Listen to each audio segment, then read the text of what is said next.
Welcome back, everybody. It's been a minute since we posted a video, and we just got back from our little vacation up in North Georgia, which was a really good time. And since the last time we've seen you guys, there has been a few changes over here on the property. And of course, one of the additions you've already seen, and that is the 4 brand new pigs we've got to the property.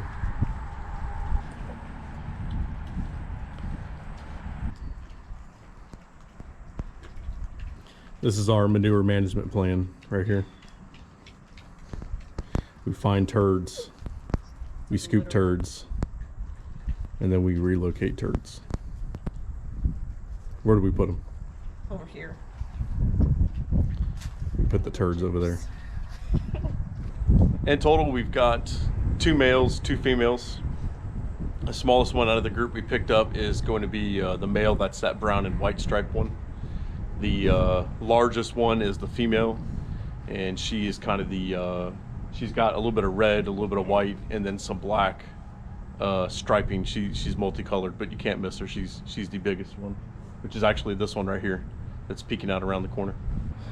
As of today, we've had them on the property for a little over a week, like a week and 2 or 3 days. These pigs came from a local farm the next county over, and Maschielli Farms. I'm wearing their hat right now, down in Melrose. The last 2 pigs we had, they came from a litter that was bred on that farm, and we were very happy with them last time, so we wanted to make sure that we got our next batch of pigs from the same group. So unlike last year's group of pigs, these are not your Duroc. These are going to be more of a commercial mutt mix. On that farm, they've got a few different breeding boars and sows, and this line is specifically just for meat purposes only. They've also got some really good show quality sows there, and show quality boar that they do raise, and they get ready to have litters ready around fair time when the kids need them to be put in for their local county fairs whenever their dates are. But for what we need, it is not necessarily doesn't need to necessarily be like a show quality. I do prefer the heritage breed line, and that is something that we're talking about here, where we're going to go in the future as far as breeding here on the property. This is the box that Chrissy and I built a few months ago, maybe a month ago. If you haven't seen that video, I'll put it in a little tag up here, a link. You'll get to click on that. Maybe you can go watch it if it interests you. But we called it our little wiener warmer, and it has really saved our bacon. Literally it has saved our bacon. We've had some very cold nights since we've got them in the last week. I know while we were out of town, Granny was watching the pigs and the dogs for us, and she said it got downright really cold one of those nights. So we pretty much told her anything below 60 degrees, we'll go ahead and plug our lamp in that's connected to the top of it. And for the most part, they go in it every night. Whenever they get spooked, they run inside the box. When I come out here in the morning and feed them, they're in the box, pig piled, and they just seem very, very comfortable. So I'm very glad we built that, and I think it'll be a great addition and something that we can put in here and utilize when we need it. And you know, if you're not aware, as these pigs do grow bigger, as they grow older, they're gonna get mass. They're gonna get more insulation, more fat on their bodies, which is gonna protect them from those cooler nights and from the breeze that's coming through this pen that we built them. So we're not gonna worry about it too much. So I think what I'll do is, you know, once they can't fit inside this door, you know, once they've got to the point they're either too tall or too wide, or I think it's maybe causing a safety concern of them piling up inside of it. At that time, that's probably when we'll pull it out of the pen, and they should be okay in here. Haven't really talked about or haven't shared is an idea that one of the people on our YouTube videos had posted. I think we were talking about building this barn when he had made a comment on one of the videos, but he said if you got an old broom head, to screw it to one of the posts, and instead of them rubbing up against the like the wood posts, the 6x6, that they'll eventually find this and they'll use that as kind of like a rub post. And they really have taken a liking to it.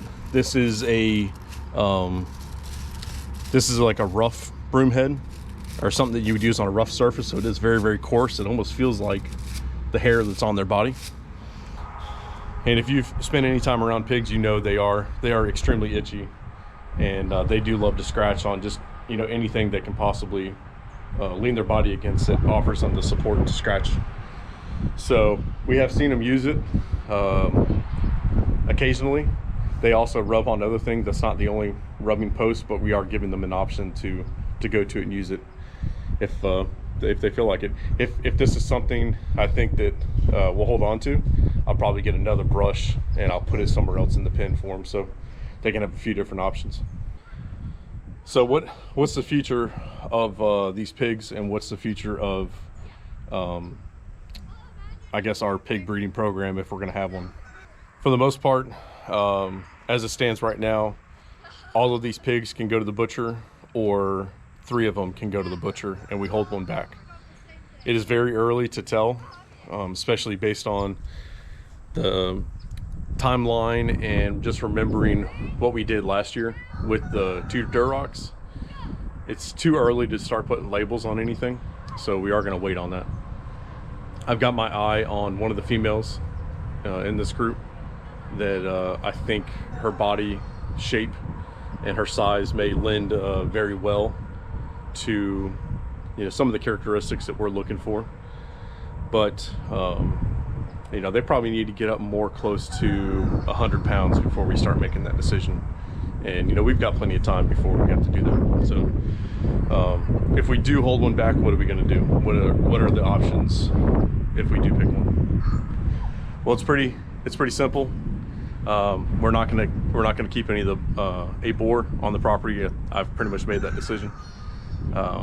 Economically, I don't think it's worth it, and space-wise, I don't think it's worth it either. I don't want to have to build an extra pen just for him, and then he's only going to be utilized 2 to 3 times a year. I've got to keep him fed. I've got to keep him wormed. I've got to keep him happy and healthy. For some people, that may be worth it, and I just don't think in our case, with our size, I want to be very flexible, and I want to be able to make a decision from one litter to the next. And if we were to keep one boar, I don't think that's going to be possible. So like I said earlier, these pigs are more like a commercial line. It's not what you would find in a confined operation that you would see like some of the farmers out there, like out in Iowa, that you would see in the indoor buildings. But it's a commercial line because it's not purebred. It's not necessarily a show breed. It's a mixed bag of different genetics. They call that hybrid vigor. You know, you get a lot of good, hopefully it weeds out the bad stuff. You get a lot of good traits inside these pigs, good growth, good temperament, you know, all those things, and hopefully that equates to good pork at the end. So when I say we don't want to have a boar because of being able to change our minds, if we do keep one of these, we want to keep that commercial line here. But what I'd also like to do is I'd like to have a purebred female, which, you know, whatever type of breed we decide to pick or whatever. And I would like to be able to change up. If I want to pick a female out of this batch and I want to breed her with a Duroc boar, I can order that artificial insemin, the semen. I can order that from a group online who will overnight it, and I can dose this sow with a Duroc of my choosing, and I can see how that turns out. I can play those characteristics. I can modify those body types to try to get a better pig out of it. If I don't like that, I can find a Berkshire. I can find an Old Spot. I could find, you know, any other breed that may add on to what we already have here on the property. And, you know, economically, that to me is that is a better option. They've got varieties that are from the lower end all the way up to the higher end. I don't know if you would call that a show quality, but pigs with better characteristics are going to go for more money. Pigs with lower characteristics, or maybe an older line of boar, is probably going to go for a little less. And that's what gives us as a small group the nimbleness to be able to operate in. If we were to have a boar here on the property, we're stuck with his genetics. We obviously don't know what he's going to produce until he reaches a maturity, and let's just say, I doubt it would happen every time, but let's say we did raise a boar and maybe he's infertile, or maybe his offspring are not that great. Maybe we've got a bad batch of genetics from him. We know for sure that the animals that these AI producers are holding on to are going to be as good a quality as they can get, because it is their business, and their reputation's on the line. They're not going to send something out that's going to be poor quality. So I'd like to get a relationship with those type of people and then build on that. Look at that little rock. Did you guys find some rocks in the dirt? Yeah, they dug little rocks for you. Look at the cave I made. You made a cave? I made a cave.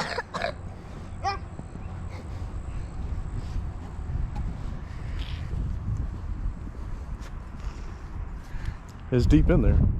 Who's the cave for? No one. Nobody. Okay. Is she a mountain lion? Or is she a Sasquatch?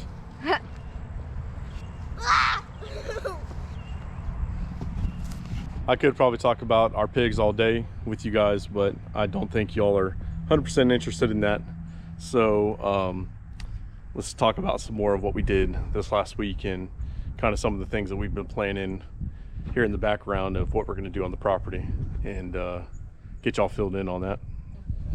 So we did take a little family vacation. It was a short weekend, and we went up to Vogel State Park in Georgia. That's somewhere up there next to Blairsville. I think that's the biggest town nearby. It's also around the Helen and Blue Ridge area.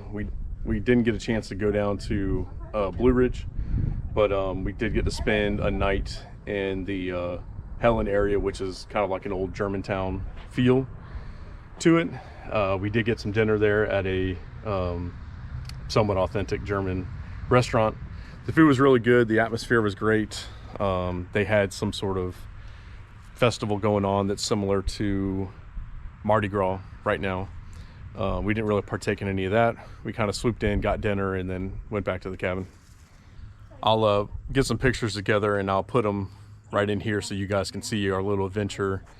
We went on a few hikes. We did see a really nice waterfall, and just got to experience the mountain life. And I think everyone had a good time. Chrissy really enjoyed it. She's been tired of doing beach trips here, so we're going to try to do a little bit more mountain adventures, I guess, in the future. So before our Georgia trip, I went on to Facebook Marketplace one day and was, just kind of bored scrolling, looking to see if I could find either a 1 or 2 door gravity hog feeder. And to my surprise, I found something that I think is way better than that. So messaged the guy, kind of got some more information, basic details, did a little bit of research after that to figure out if it is what I wanted and how it worked. And well, I'll show you guys what we got.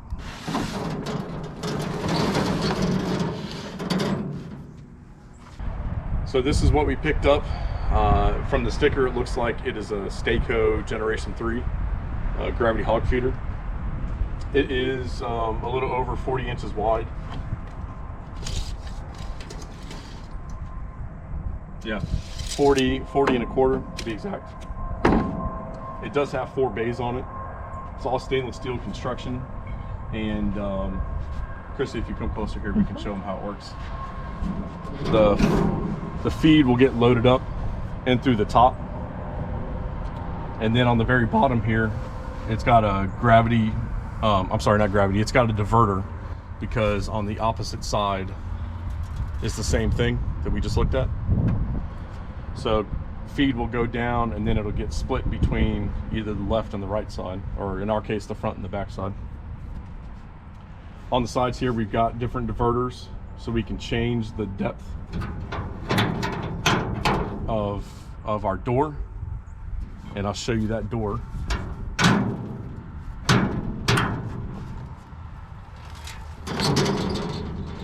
So if I was a pig, I'd come up here, I'd put my nose inside, or my snout inside of here, and I would eat what I wanted.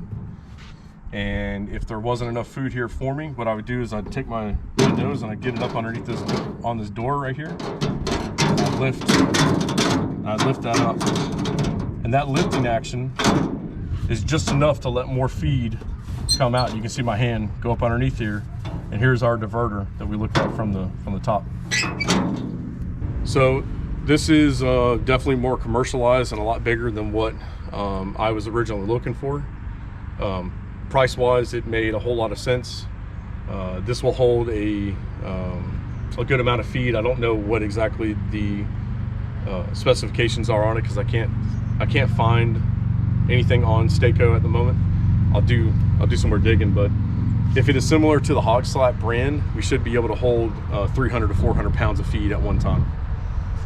So hog chores in the morning or hog chores in the afternoon, if we're doing something after school with the kids, or we do go out of town for a little bit, if this thing is filled up high enough and these pigs have free choice of it whenever they want, that will kind of extend our time that we can be away from them, and we don't have to worry about missing a meal, because right now we are feeding them 3 times a day. They're getting morning, late noon, and after our dinner time, we feed them one more time. We're automating is kind of what we're doing here with this feeder. That we have the ability to automate our water, which that's why we built that nipple tree that I made a video about. They can go up and get that water anytime. It's fresh, it's cool.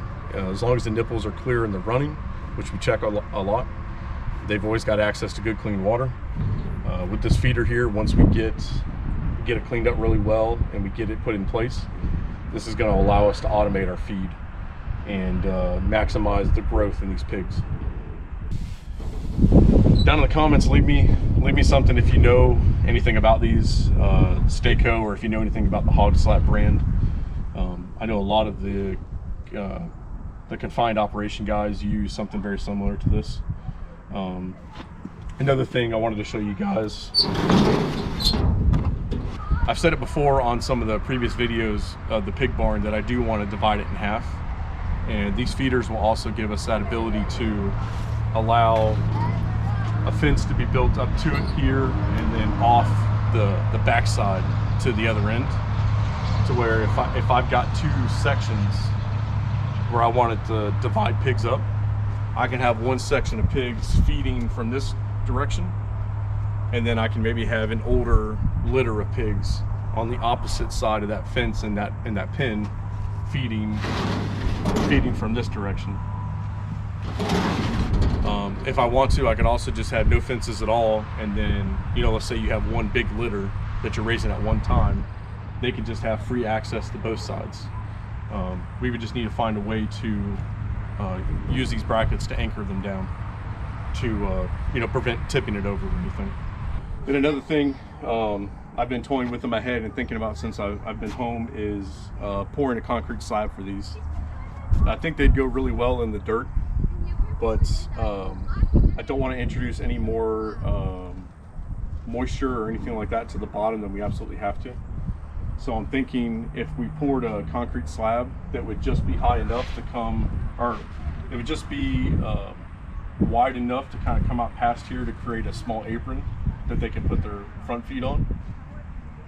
That would prevent them from, as they get bigger, from coming in and taking this and pushing up on it, or